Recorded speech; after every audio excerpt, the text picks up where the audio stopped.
Welcome back to What Arty Noobs with General Disturbance. This is an M6A2E1. It's a Tier 8 American Premium Heavy Tank, otherwise known as the Mutant, and it's located on the north spawn of Tundra under the command of pumicka2 of the SOGM clan.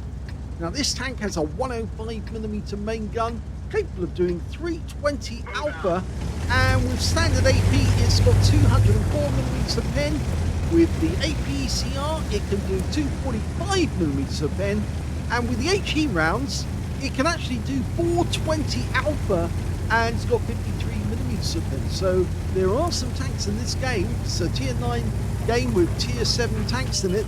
There are some tanks which he could actually pen with an HE round. Okay, that was a Skoda.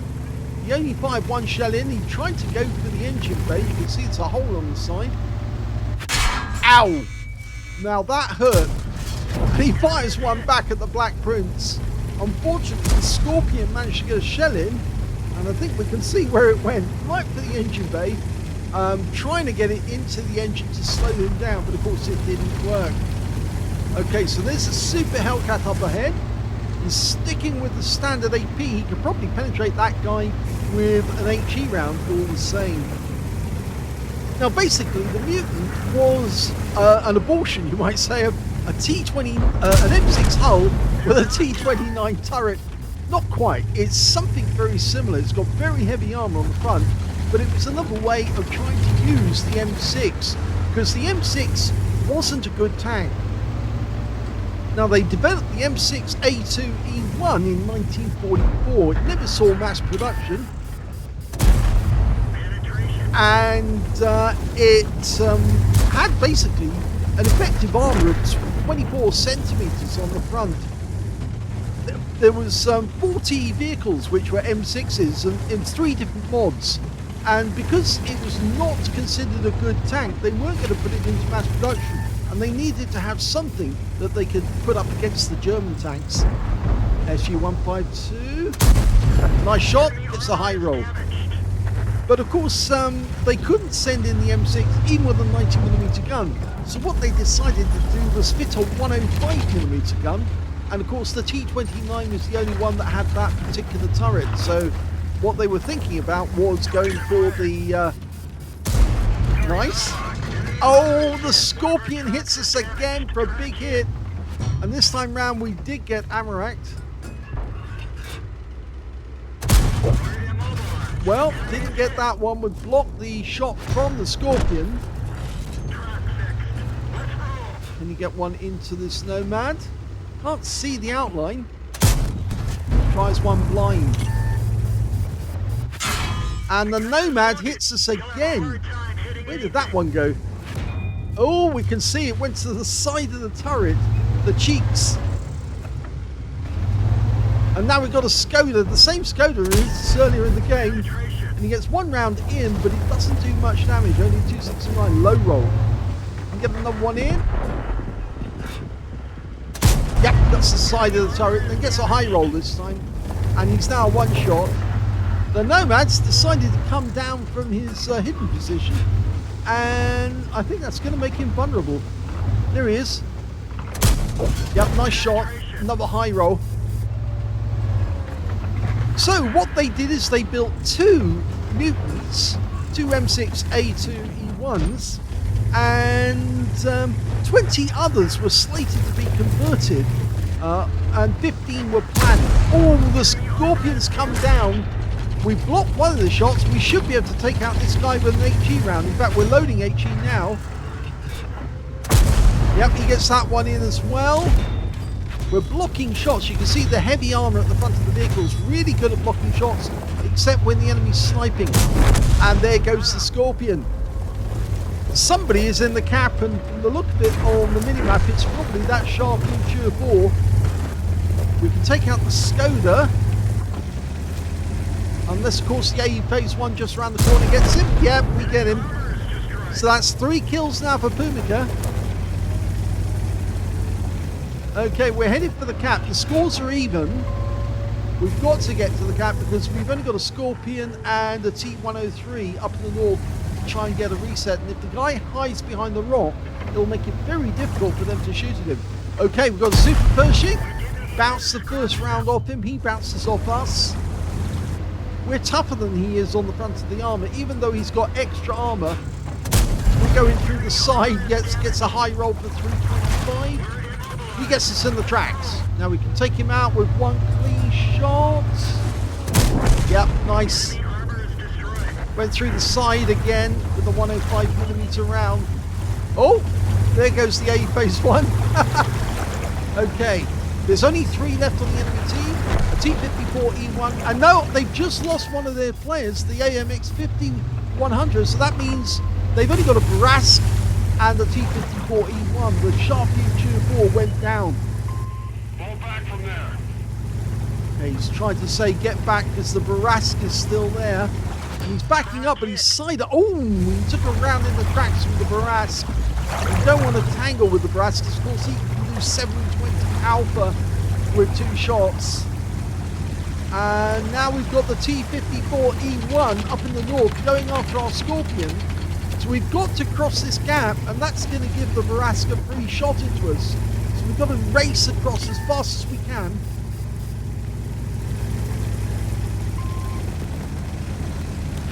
Well, we bounced another round from the Barask, so yes, he was up there waiting for the moment that we were cut across.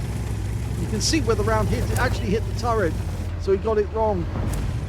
Okay, so we're going to try and approach the rock here in the cap area so we can shoot at the T54, because that way the Barask won't be able to get us. We lose the Scorpion, but the enemy loses the T54, so now it's 2 against 1, and all the enemy's got is the Barask. Now he's got about half his health. We've got virtually nothing left. And the A phase 1, well, he's got about less than a quarter. So the Barask is actually in pretty good position to win this, even against 2. He's just going to try and get as close as he can to pick us off one by one. He should be able to take us out with 1 shot. And the A phase 1, well, where is he? Yes, he's a 1 shot as well, actually, I'm sorry to say. So we are in a difficult situation now. Now, if we do cross the bridge, there's a very good chance if the Barask was up the hill, he might be able to pick us off. But where he is, oh no! We just lost our A phase 1 teammate. And he's just down there. He's a 2 shot, but we could penetrate him with an HE round, actually, funnily enough. We're going to go around the corner. He's just around the corner. Oh, he doesn't get the hit. He didn't get the hit he wanted. He got 295, but the Barask managed to get 1 round in to win the game. Here's the end of battle stats, and that was a first-class tanker for pumicka2 of SOGM in the Mutant, the M6A2E1. He managed to get a fighter badge for getting at least 4 kills. He got 4 exactly. Duelist for taking down 2 tanks who damaged him. Fire for effect for doing more damage than the hit points to his own vehicle. And a bruiser medal for getting at least 5 critical hits. In fact, he got 6.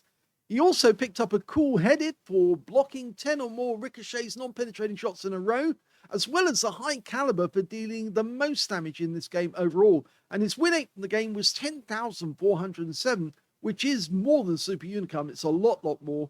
But sadly, it was a defeat because I'm afraid they came up against a Barask who still had a lot of his hit points intact. And of course, he had the gun, another 105mm, which was capable of 2 shots. And yeah, he managed to take us down. If he'd actually had to go into reload after shooting the A phase 1, there's a chance that we might have met him before he was fully loaded. But sadly, it didn't work out that way. He still had a round available, and he was able to get the kill shot in before we could do anything about it. It was a good game, though. Let's have a look at team score. Well, we can see he definitely got the highest damage, 4,168 hit points of damage. That's definitely the high caliber. Second highest damage turned out to be the A phase 1 on our team, who managed 3,652. And the third highest damage was the Barask. Yes, the guy who won the game for the enemy team with 3,564. When it came to kills, we can see the high scorer was the A phase 1. He got 5 kills, and so did the T54E1 on the enemy team. But of course, it was the A phase 1 who killed the T54E1. In joint second place, it was joint first place. Second place is, of course, Pumicka, who managed to get 4 kills, and 3 kills went to the Barask, who won the game in the end. When it came to base XP, it's actually the Barask who came out on top, 1,240. He's the only one to get over 1,000 base. In second place, it's Pumicka with 888 because he did the most damage in the game. And in third place, it's the T54E1 on the enemy team with 830. Pumicka fired 18 rounds in that game, got 17 direct hits and 15 penetrations. So you can see good accuracy. Only a few of the rounds didn't actually penetrate the vehicles. 1 splash damage as well. 4,168 hit points of damage, of which 296 were at more than 300 meters. This tank actually does work quite well in close encounters using its gun depression, which of course it has 10 degrees. So when he came around that corner, or sitting on the corner coming out of the heavy pass, he could actually go hull down there. That's why the Scorpion had to come down. He couldn't stay there forever. Because of course Pumicka could just basically make it a standoff with his ability to do so much damage. And of course he did take the Scorpion down in the end. 22 hits received from the enemy, only 5 of which actually penetrated, 17 non-penetrations. So you can see the armor is very, very strong at the front of this vehicle. You don't want to get hit on the sides though, because the side armor is very weak. So long as you keep your front to the enemy, you're okay. But if the enemy gets in a sniping shot that goes for one of the weak spots, such as that side of the vehicle, as the Scorpion got him through the gap as he was driving over to the west side of the map, and of course, when he got him again with a shot which he wasn't expecting. So yes, he managed to get 2 big hits in that Scorpion, but he blocked all the other shots because he was firing at the wrong spots. 3,850 hit points of damage blocked by armor, 4 enemy vehicles spotted, 9 enemy vehicles damaged, 4 killed, 791 hit points of damage or spotting assist in the game. Now, on a premium count, even though he lost this game, he made a profit of 151,279 credits. So it is a big credit maker because, of course, it is a premium tank and you can buy it in the shop. It's occasionally on sale, not all the time. It does have, he did earn Courageous Resistance, of course, because he got the medals in this game for the high caliber. And so, yes, he did end up with 151,279. That's a good score, even for a losing game. And 2,272 experience points out of it again getting Courageous Resistance because it was a losing game with a medal. But yes, the Mutant, it does have its weaknesses. Of course, you don't want to get shot in the side. It does have heavy armor at the front of the vehicle, which is, they designed it that specific way. So if it ever came up against the Tiger would fire an 88 at him. And of course, he'd fire back a 105mm, which of course puts the Tiger in his place. Because, of course, his shells would do considerably more damage to a Tiger because they were bigger. But this tank never actually went into mass production. They were, as I said, slated to convert 20 M6s into the M6A2E1, but it was cancelled by Eisenhower in the end. They didn't go ahead or Eisenhower cancelled it, because the war was almost over, and secondly, on the advice of a cavalry general, which you may know. The cavalry general was General Lucius Clay. Now, if that name doesn't ring a bell, you probably haven't watched the film Patton, or you haven't paid attention during the film, because Lucius Clay was the cavalry officer who comes into Patton's tent, or not his tent, his office in Sardinia on Sicily, and asks for Lucius Clay to do an amphibious assault. But Lucius Clay says, my men are too tired. They need a break, a couple of days to unwind and recover before they actually go into action again. And Patton, because he was so determined to get to Messina before Monty did, he actually said, no, it must be done today. And of course, Lucius Clay was very upset at that because he knew a lot of his men were going to be dying. And Patton offered him a bottle of wine or some drink, and he said, no, I won't be drinking for the next couple of days. But of course, he knew he was going into action. So, yes, the Mutant, keep your front to the enemy. That's all, basically. And it's unfortunate for Pumicka that he got wiped out, because if he got an HE round into the side of the Barask, that might have changed things a little, because remember, it does have a fairly high alpha on the HE rounds, but probably not enough to take out the Barask with just one shot. And all he did was get one penetration of an AP round, and it just wasn't enough in the end. So good fight, but unfortunately, wrong shell at the end of the game. But it was a good game all the same. I hope you enjoyed that replay. If you did, please give this video a like. Do subscribe to our channel. Leave a little comment down below because it feeds the algorithm. And thank you for watching.